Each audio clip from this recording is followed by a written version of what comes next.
শুভ বিজয়া সবাইকে। পুজোর বাকি দিনগুলো আমার সেরকমভাবে ঠাকুর দেখা হয়নি, তাই আমি বিজয়ার দিন এসেছিলাম ঠাকুর দেখতে। কারণ এখানে আজকের দিনে সমস্ত ঠাকুর এক জায়গায় আনা হয়, তাই এখান থেকে সমস্ত ঠাকুর দেখা হয়ে যায়।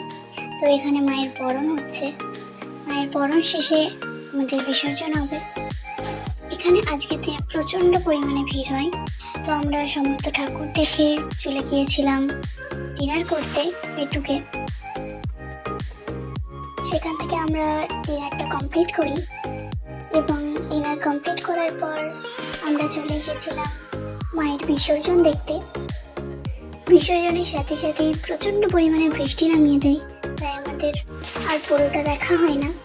তো কিছুক্ষণ বৃষ্টি থামতে আমরা বাড়ির পথে রওনা। আমার পুজো তো এভাবেই কাটলো, তোমরা জানিও তোমাদের পুজো কেমন কাটিয়েছে। তো আজকের জন্য টাটা, গুড নাইট।